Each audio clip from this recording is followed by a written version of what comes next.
Halo Observers, kembali lagi seperti janji kita bersama saya Denny Darko, Dr. Hasri Forensik dan Keira Yuki, masih di Forensic File atau Jurnal Forensik, dan kita akan membahas tentang, masih sama ya, seperti janji kemarin ya. Iya. Kita akan bahas tentang peran kedokteran forensik dalam menentukan titik tembak untuk eksekusi hukuman mati. Nah, belum pernah ada kan pembahasan seperti ini? Oke, kita langsung aja ngobrol. Awalnya idenya kemarin pas kita lagi ini ya dok ya, kalau buat mereka kemarin, kalau buat kita tadi pas kita itu mau mulai ini ngelihat sunyinya ini, saya nanya, dok kalau sepi seperti ini itu ingat di mana? Terus dokter Hasri kan bilang, iya mas, aku jadi ingat waktu bertugas di Nusa Kambangan ya. Nah, Nusa Kambangan, in case belum tahu itu di mana, karena kalau yang milenial ini nggak tahu dok, kalau Nusa Kambangan itu ada di itu perairan Jawa Cilacap Tengah, ya, ya, Jawa Tengah. Dia pulau tersendiri dan di situ terletak apa ya? Kalau kita bilang itu maksimum ini ya, maksimum risk atau Caracas Amerika. iya, kayak Alcatraznya Amerika gitu. Alcatraz. Jadi penjara yang memang dikhususkan untuk narapidana yang berbahaya, dan di sana dokter waktu itu ditugaskan untuk menentukan itu tadi ya, titik tembaknya itu bagaimana dok? Ya, dari waktu itu memang kebetulan jabatan saya itu diperintahkan untuk sebagai tim oleh pasukan Brimob juga. Tahun Jadi berapa dokter, dok? tahun 2008. 2008. Ya. Oh. Dan karena saya dokter forensik juga, dan tugas dan tanggung jawab saya juga sebagai Kasubit Dokpol untuk membantu proses eksekusi tersebut. Dan di situ 2008 saya masuk Kaur Doksik deh. Setelah itu baru Kasubit Dokpol, masih kompol waktu itu. Dan karena tugas dan tanggung jawab, dan kita tidak bisa menolak ya, karena dijadikan satu tim oleh Kapolda untuk melaksanakan perintah atau tugas negara di Pulau Nusa Kambangan. Sebentar, tadi dokter menyatakan tidak bisa menolak. Iya. Karena pasti sebenarnya kalaupun nggak menolak, itu suami yang pasti akan ketar-ketir ya. Betul. Ini istrinya ditugaskan di maksimum itu tadi security. Jadi memang seminggu kita di sana ya blank, memang handphone juga nggak bisa, apapun nggak bisa. Handphone nggak bisa? Ya, karena benar-benar dijaga, dan supaya kita tidak kontak keluar ya. Dan ya bisa di waktu-waktu tertentu, tapi detik-detiknya pun kita juga nggak tahu, nunggu. Yang penting tim kita memang udah dipersiapkan. Oh, itu penginapan atau apa di sana nggak ada? Tenda nggak ada. Itu kan pulau karang seperti itu ya berarti? Iya, ya penginapan ya di LP ada untuk tahanan napi berat dan persiapan yang mau dieksekusi mati. Dokter bermalam di Nusa Kambangan. Tenda. Di tenda. Oh, di tenda? Iya. Selama seminggu Di tenda sama tim waktu itu masih memang benar-benar baru ya, kita juga tim pertama kali, dan kita melakukan membantu mempermudah tim dari Polda, bahkan dari Mabes juga, dengan Densus 88 untuk melakukan hukuman eksekusi mati pada kasus pelaku bom Bali pertama. Oh, oke. Sebelum ke itu tadi menarik, pelaku bom Bali pertama. Cuman dokter waktu datang ke situ terus harus di tenda seperti itu tuh, perasaannya gimana dok? Apa nggak langsung pengen, tahu gini jadi dokter bedah kosmetik aja atau apa waktu itu? Waktu itu saya masih muda kali ya, umurnya masih 38 ya 2000, jadi masih seneng. Oh, masih semangat ya? Semangat, masih sesuatu yang baru sama tim ya, biasa laki-laki semua, sama Brimob dijaga juga sama Densus ya, nggak masalah sih memang. Dan pernah sih di dalam waktu seminggu kita berapa kali juga ke kota Cilacap beli keperluan, tapi tetap dikawal seperti itu. Naiknya boat berarti ya? Iya. Oh. Dan sebenarnya pulangnya indah sih, nggak menyeramkan. Tapi kalau malam ya seperti ini, nggak ada lampu sama sekali. Membuat ya kan? dokter inget ya ini tadi ya. Iya, jadi inget, oh ya saya pernah mengalami. Dan setelah itu 2008 lanjut terus sampai terakhir 2016. Sebentar, 2008 selama 1 tahun atau lebih dok? Enggak, sekali. Oh, 2008 sekali itu. ada. Oh, 2016 ada lagi. 12 ada, 14 ada, 2016 ada. Dan lamanya pasti seminggu dok? Enggak, yang 2000 yang ke setelah itu kita sudah ngerti dan sudah tidak mungkin membuat rawan ya atau membuat cemas masyarakat sekitar. Jadi kita cuma 3 hari latihan di SPN Purwokerto dengan tim Brimob, baru kita nyebrang dan kita cuman semalam aja di sana. Oke dok, kembali ke itu tadi dok, narapidana bom Bali. Itu waktu dokter berangkat ke sana memang sudah tahu akan ditugaskan untuk itu. Sudah tahu. Oke, kita udah ikut rapat, udah ikut gelar, udah ikut persiapan, kita ikut latihan juga. Latihan? Iya. Latihan untuk eksekusi mati dok. Betul. Itu seperti apa latihannya dok? Juga kenapa butuh beberapa hari di sananya ya, karena ada proses latihannya itu. Iya, sampai terakhir 2016 yang kita ketahui mungkin Freddy Budiman ya, itu juga kita latihan juga. Itu latihannya dengan dok? tim Brimob juga. Jadi bagaimana mereka mau dieksekusi persiapannya, pakaikan baju, di lantai, diikat gitu, ditaruh di mana, di tiang seperti itu. Terus kita laporan, saya sebagai tim dokternya maju naruh titik tempel tembaknya biar jelas, karena kan dilakukan di malam hari jadi kan, dan napi dikasih baju putih, jadi untuk datar putih dan titik tempelnya hitam, jadi memang dipersiapkan seperti itu. Yang dan, kontras memang biar mudah terlihat. Dan ditutup kepalanya seperti itu. Jadi memang perlu dilatih karena kan tim Brimob juga perlu latihan. Itu memang itu nggak didokumentasikan dan ditunjukkan untuk umum, itu nggak pernah ada. Nggak boleh ya. Nggak ada. Nah, kalau boleh tapi diceritakan nggak apa-apa ya seperti ini dok? Ya cerita nggak apa-apa sih. Ya. Nah itu waktu memulai tata caranya urutannya apa aja dok yang mungkin dokter ingat? Ya waktu itu kan saya sebagai tim forensiknya juga saya memeriksa juga keadaan mereka. Sebelumnya kalau mereka memang tidak ada luka, tidak ada apapun, sehat, semuanya memang sudah waktunya untuk menerima hukuman mati. Oke. Menerima hukuman mati. Ya. Dicek dulu kondisi keseluruhannya, diperlakukan seperti orang-orang. Itu jam berapa biasanya dok? Biasanya sehari sebelumnya. Sehari sebelumnya dilakukan pengecekan. Dan mereka juga dikasih tahu dengan kalau Muslim mungkin dengan ustadz ya dikasih terus yang Nasrani dengan pendeta semua. Jadi pendekatan supaya mereka memang sudah siap. Dok, oke, kita mulai dari H-1. Iya. Besok akan dilakukan eksekusi hari ini. Iya. Biasanya jam berapa dokter akan mengecek mereka? Biasanya siang. Ya, sebelum saya masuk ke dalam sore itu, Sita udah masuk ke dalam tim, maksudnya di dalam persiapan itu di lapangan, dan kita udah nggak ketemu sama mereka ini nanti dijemput sama pasukan Brimob untuk di tenda, nggak di tenda yang untuk dipersiapkan ke ke tiangnya itu tiang eksekusi. Sehari itu berarti dokter ngeceknya hari itu, siang ke sore itu. Iya. Oke. Nah, waktu dicek itu tadi apa dok yang dicek itu? Kesehatannya. Dan semua tubuhnya itu tadi. Memang dia biar juga nanti misalnya dikembalikan di keluarganya memang tidak ada luka-luka lain mungkin selain luka tembak. Ya.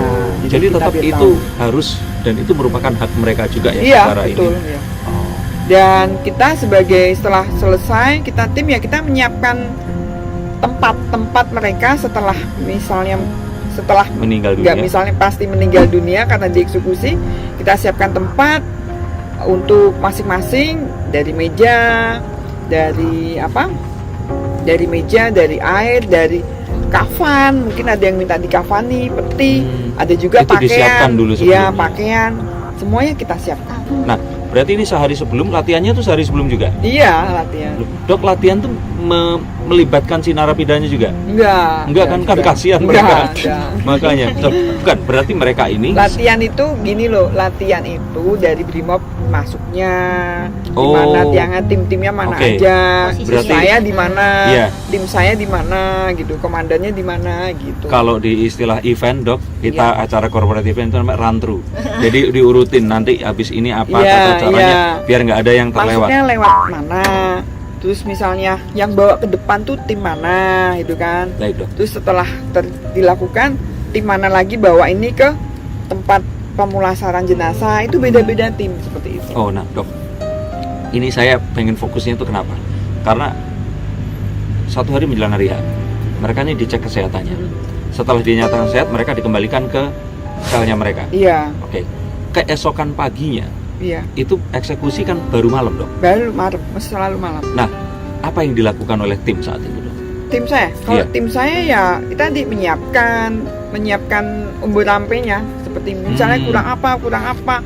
Ada juga yang belum dibawa, belum dikasihkan pakaiannya atau Iya. kafannya atau petinya, kita nyiapkan dicek terus. Ini kan pengalamannya berbeda dengan pengalaman yang biasanya. Kalau biasanya dokter itu kan kematiannya kan mendadak dan kita pasti nggak tahu. Kalau Iya. ini sudah disiapkan dok, Betul, dan kita akan tahu mereka ini meninggal dan harus mati gitu. betul. Dan itu disiapkan. Nah, itu apa dok? Buat dokter sendiri perasaannya perbedaan dengan kalau autopsi biasa itu apa dok?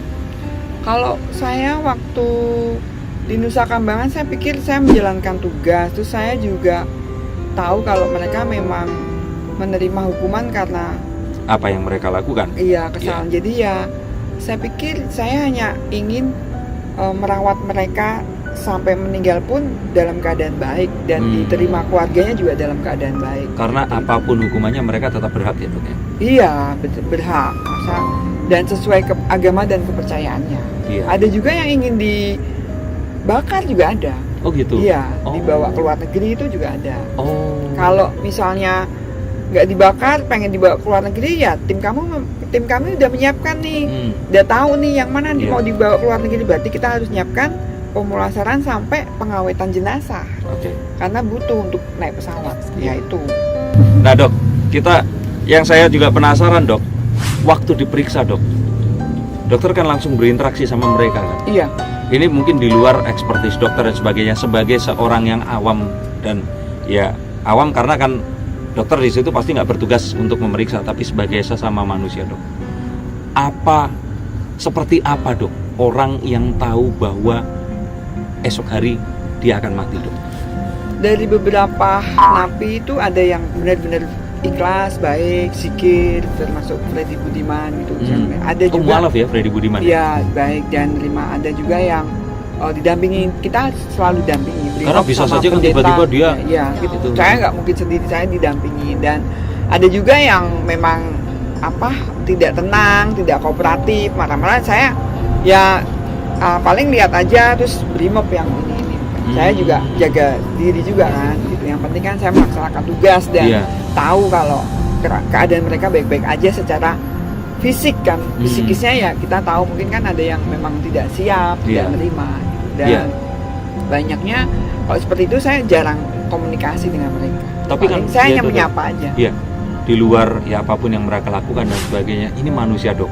Iya. Makhluk hidup dan ya seperti kita punya nurani dan sebagainya, mereka akan tahu besok itu meninggal dunia.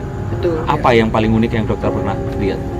Yang paling unik ya yang benar-benar menerima baik dan dia terus zikir terus gitu. Udah.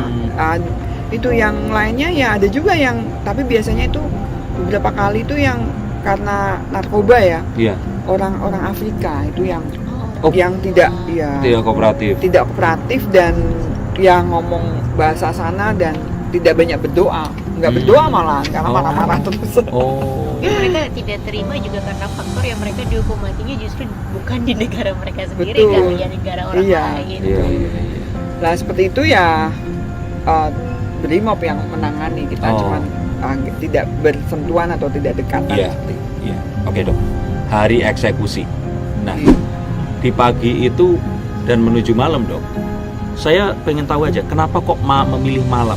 Kenapa maksudnya dari perundang-undangan sendiri kenapa itu dilakukan di Nggak malam ada hari, sih, dok? nggak ada penentuan waktu di undang-undang, cuman mungkin dicari yang karena di pulau ya dicari yang aman aja dan langsung segera di Pulasari, segera dibawa paginya dan tidak terlalu banyak. Mungkin di Pulau Nusa Kambangan tuh juga ada perkampungan loh, ada orang juga nyebrang sore atau pagi gitu. Jadi biar nggak ganggu warga setempat. Iya, Warga seperti tidur. itu. Dia Dan istirahat memang dulu. detik-detiknya biasanya emang jam 00 jam 12 gitu. Oh, itu tadi ya. Bajunya dipakaikannya itu berarti semua putih. Iya, putih. Sasaran semua. tembaknya itu berupa Hitam. titik hitam. Spotlight hitam ya. Oke, itu ditempelkan di Di jantung. Jadi Oke. kita ya bawa stetoskop. Kan setiap orang berbeda, jantungnya mungkin agak luar, agak dalam atau apa ya. Yang di seperti kanan itu. juga ada katanya dok. Jantung kan sebelah Bukan, sini katanya ada yang kelainan, ada nggak sih? Nggak Jantung ada. nggak ada ya, pasti di kiri ya. semua. Ada. Oke, cuman itu arahnya beda-beda ya. Iya, Oh. posisi jantung makanya kita kan mencari yang benar-benar tepat di jantung sehingga tidak membuat dia menderita meninggal lama. Jadi langsung. Memang semua napi itu titik pertamanya itu pasti jantung. Iya, Oh. Enggak ya, bukan titik pertama, kita satu-satunya. satu-satunya. Satu-satunya. Tapi di luar negeri ada yang selain jantung atau tidak dok? Ya di setrum ada, di Bukan, suntik maksud saya racunnya. kenapa nggak kepala dok? Oh, ya lebih repot dan tidak pasti mematikan langsung karena Oh gitu kan ya. lewat tulang tengkorak kan dia butuh Oh iya iya. keras, benda keras gitu. Jaraknya sekitar berapa meter dok? Sekitar 7 meter. 7 meter itu ada berapa orang eksekutornya? Oh, waktu itu 9, 1 dan 10. 10. Tapi katanya kalau yang setahu saya dok, yang ada pelurunya cuma 1 atau berapa ya dok? Nggak Oh, semua, kalau itu 3. rahasia. Sebenarnya penentuan penembaknya itu juga tergantung dari tim Brimob juga gitu, dan kita biasanya tim forensik juga nggak masuk ke situ karena itu ranahnya, ranahnya tim Brimob. Iya, iya. Tapi dulu setahu saya sih pernah, karena belum banyak ya, waktu 2008 tim eksekusinya Brimobnya hanya 5 orang, Oh. terus jadi 7 orang, 9 orang plus 1 dan seperti itu. Jadi terus akhirnya dibuat peraturan resmi itu dan ada sendiri gitu. Itu seperti itu Nah, dari pertanyaannya bukan itu dok, lebih ke yang kenapa kok nggak semua di load sama peluru dok? wah itu Nggak tahu juga. nggak tahu itu. Oh iya. Itu ranahnya Brimob. Iya Brimob ya. Nanti kita interview Brimob mungkin.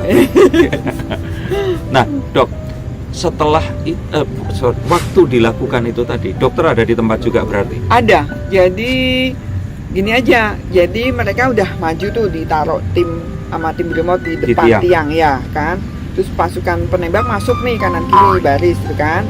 Terus ada Kapolda kan di laporan, makanya tim pejabat-pejabat, bukan Kapolda aja, ada juga dari kejaksaan, pengadilan Kajari, Kajati Iya. itu ada laporan semua. Saya tuh biasanya di deket di sisi yang gampang maju ke depan. Jadi di dalam barisan itu juga Baik. gitu. Sama tim saya gitu. Saya biasanya didampingin satu perawat Oh. gitu, dan setelah di depan laporan selesai, terus dokter dipersilakan maju, saya maju, saya taruh titik tembak itu berupa spotlight hitam, terus saya laporan lagi selesai, terus baru mereka menghitung ke memberi aba-aba, Iya.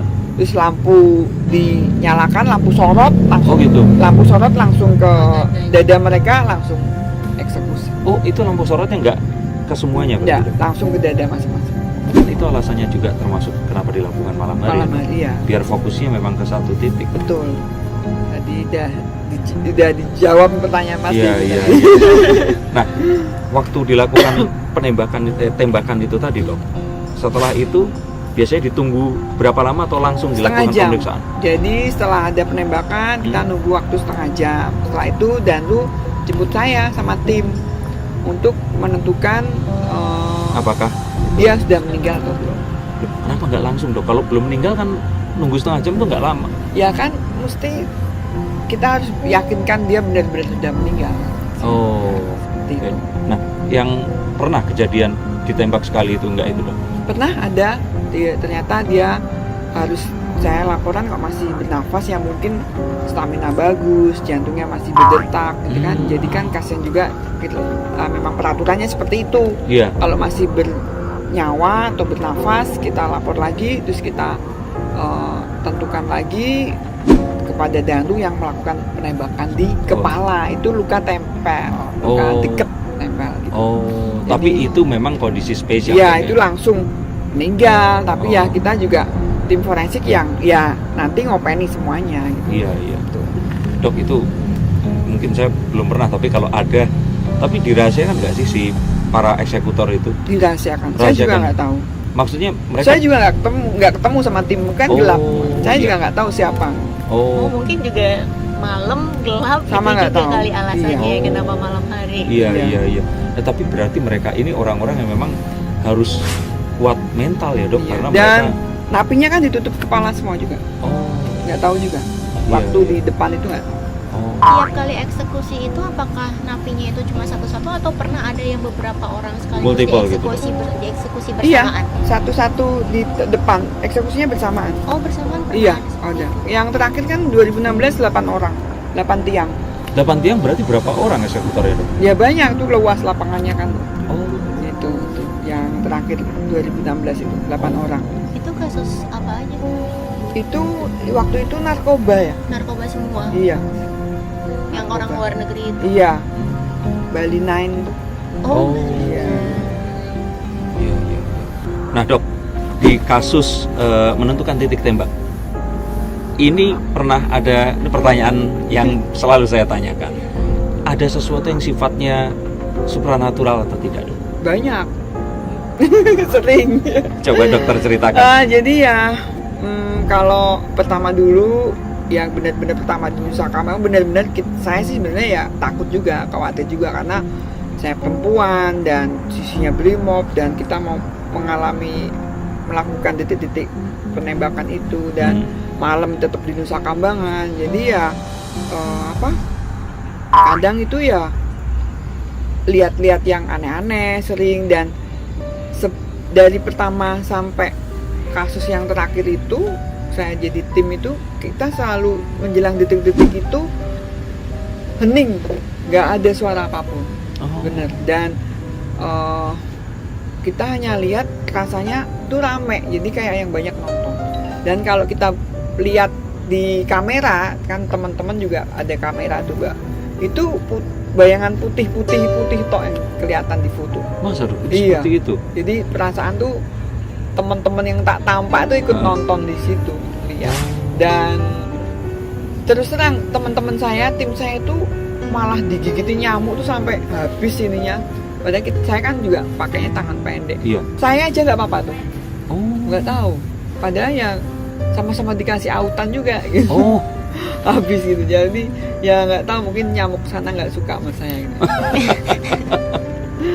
Dan memang yang waktu 2008 itu beberapa teman-teman Brimob itu juga katanya melihat penampakan itu Di malam bolong, itu saja iya, berarti? lihat pada lari semua sebelum penembakan. Hamin Sebelum- satunya. Hamin satu, iya. Dan saya nggak dilatin, tapi saya lihat banyak yang loncat-loncat ke air, nggak Oh, tampak gitu? tapi gitu. Loh, itu tapi hanya terjadi pas malam sebelum penembakan. Waktu pengalaman itu Hamin satu, tapi pas malam-malam penembakan itu perasaannya seperti itu. Jadi waktu itu lagi senang-senang lihat pakai kamera gede-gede ya. Iya. Ya itu dilihat itu ya putih-putih. Putih-putih itu tadi. Semua, bener. Itu kalau bahasanya kayak itu orbs, dok. Itu Dan suara kumpulan anjing energi. aja begitu mau Eksekusi. anjing melolong Heeh. langsung. Itu serem banget ya dok. Serem ya? Iya ya. Itu berarti setelah eksekusi gitu besoknya mami langsung balik. Iya, jadi teman-teman harus tahu ya. Jadi kita juga menghargai mereka, kita melakukan pemulasaran kepada mereka juga. Setelah memang mereka meninggal, dibawa lagi oleh tim Brimob ke tempat pemulasaran yang sudah disiapkan oleh teman-teman saya forensik. Kita rawat, kita lepasi bajunya, kita jahit, kita ambil pelurunya. Seperti itu. Dan misalnya mau dibawa ke luar negeri, kita kasih pengawetan jenazah yang bagus, terus kita kasih baju, bahkan yang muslim kita sholati juga sama-sama gitu. di sana, gitu. Karena biar keluarga lihat kan sudah dipeti. Iya. Seperti itu. Iya. Dan yang di kafani gitu kan juga udah jelas, Iya. semua udah keadaan bagus. Bahkan yang ibaratnya yang nggak diterima keluarganya juga ada, dimakamkan juga. Oh, pernah kejadian Ada. seperti itu, dok? Keluarganya nggak mau terima, atau mungkin memang masyarakatnya juga ada loh yang nggak mau nerima juga kan. Yang contohnya apa dok? Contohnya ada secret. Oh. Ada contohnya, mungkin teman-teman Iya. dengar. Ya. Nah kalau yang itu termasuk yang bom Bali itu berarti dokter juga yang tangani ya? Iya, waktu itu pertama kali sih dulu. Oke, oke. Terima kasih. Dan setelah ini saya penasaran dok. Dari semua kasus ini saya belum pernah nanya. Dokter Hasri ini kasus pertama yang ditangani itu kasus apa? Boleh diceritakan sedikit dok? Boleh. Kasus saya apa? Pasti ingat. Tapi Kasus- untuk episode berikutnya nih. Iya, kasus yang diduga bunuh diri ternyata itu pembunuhan, sehingga akhirnya saya ngambil spesialis forensik. Oke, ini adalah kasus yang akan membuat Dokter Hasri akhirnya mengambil spesialis forensik, yaitu kasus di mana dugaan dilakukan bunuh diri, tapi terbukti kalau itu ternyata sebuah tindakan pembunuhan berencana. Enggak juga. Enggak juga. Saat. Oh sesaat, berarti kreatif itu. Oke, nggak di sini tapi di episode berikutnya. Maka dari itu, dan ingat untuk selalu tidak berasumsi dulu sebelum Mencari bukti. salam Forensikers. Forensicers.